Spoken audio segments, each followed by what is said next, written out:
This is Vertical Football Podcast, and this is Manchester United Fans Corner. With me, I have the most intelligent football fans ever, and he is a Manchester United fan. Segun, how you doing? I'm great to be here. Great to be here. It's awesome to be here, and it's great to always talk about Manchester United. Yes. I'm telling you that at the back room, you were saying something like how these new people, Berrada, Vivel, and Wilcott are going to do a great thing. So, Segun, and that is what we want to talk about today.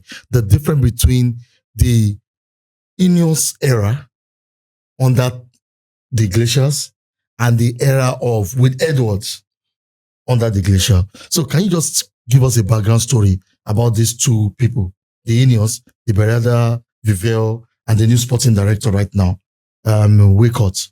Can you give us a background story? Yeah, I think first of all, it has to do with the statements. The first statement when Woodward became the CEO of Manchester United, because I think in our own era now, we've had, I think recent era, we've had 3 or 4 CEOs. 4 CEOs, yeah. 4 CEOs. So we had Woodward.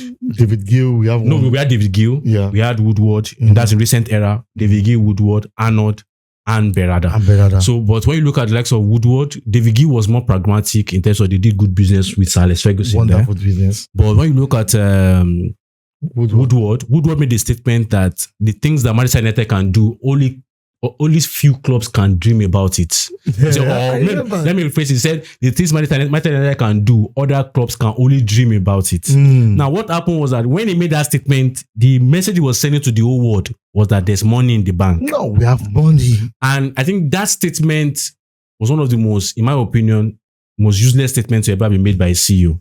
Someone that has been in business. When you tell people there's money, so what that means is something that is maybe 20 million, they will sell it for you 40 million or 50 million because they feel there's money. And when you start doing flamboyant unveiling, like lots of Pogba giving Bentley or Lamborghini, using to welcome them, doing elaborate Wamata flights. Yes, I knew that had a good impact on the commercial aspect of things because we signed some amazing sporting deals under Woodward's regime.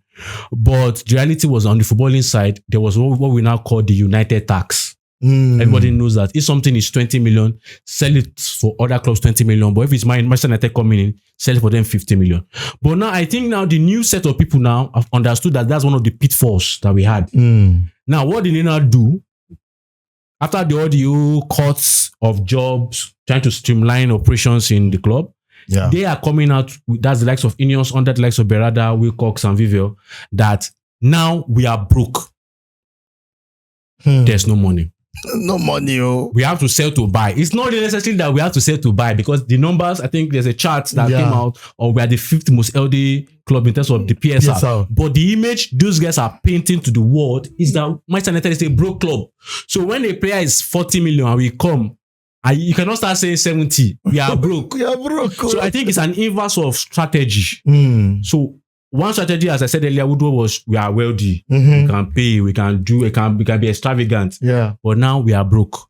So I feel that's a major gap. And I feel the second reason that the major difference is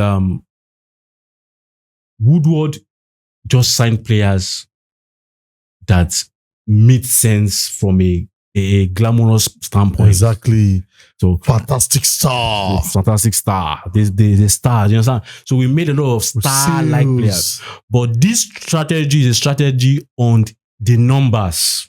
The strategy that Man United is employing right now, having brought in the likes of Kwa, Dogu, even Yoru, is based on statistics. Proven stats. When you see a team that has not scored, we always have either between 5 to minus in terms of our goal difference for like 2 or 3 or 4 seasons right currently.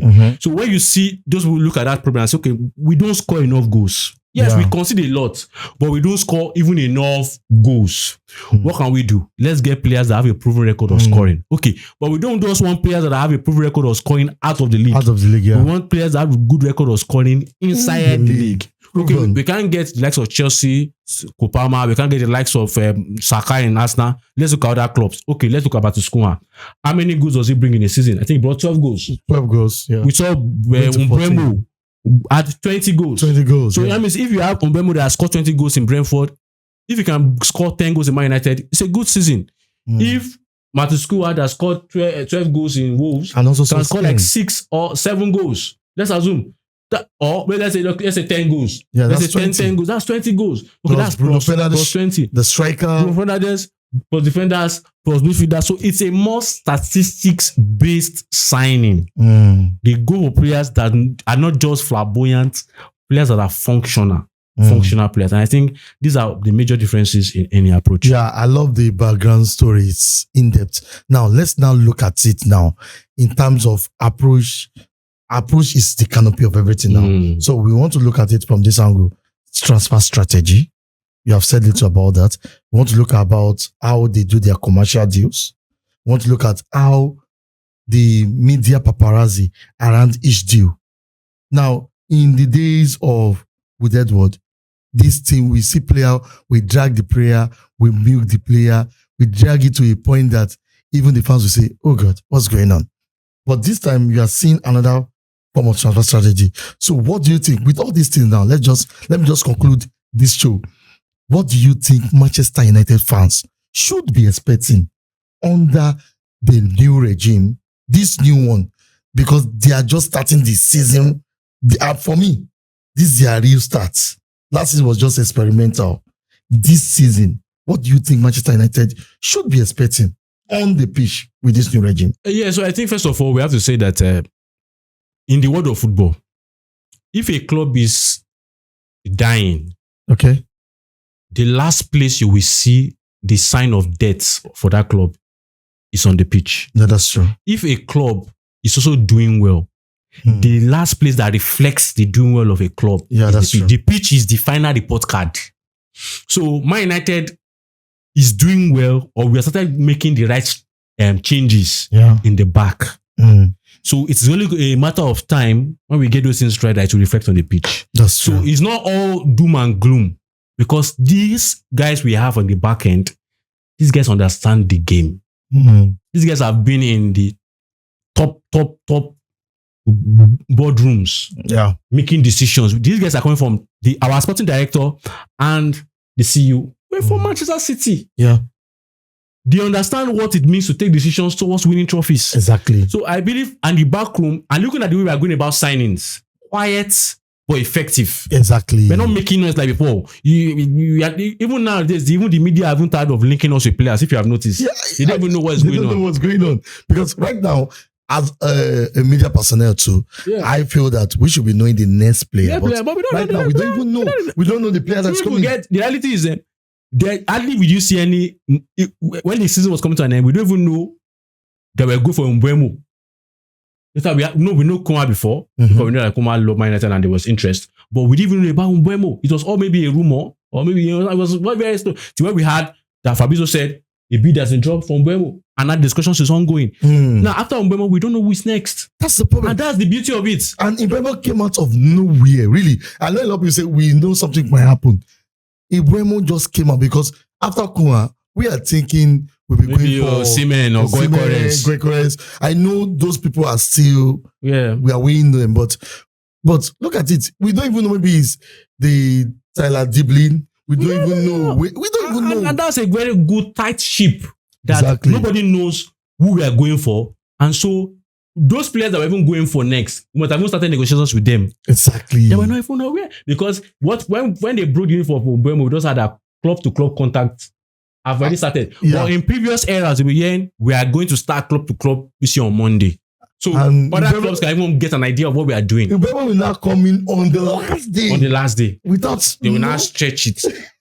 So I feel, even with the way they did the last summer, that was like a rush job. Yeah. But you could see that deadline day, we were satisfied with the business we did. Yeah, Even though the season now went the way it went. Exactly. But I feel these guys will do the business so structured that everything will be in line, By the deadline, they will just be relaxing. Okay, that's for the fans. So for everyone right out there, now the question is, do you think these people can bring the glory Manchester United? I believe that. It's not. It's not going to be a.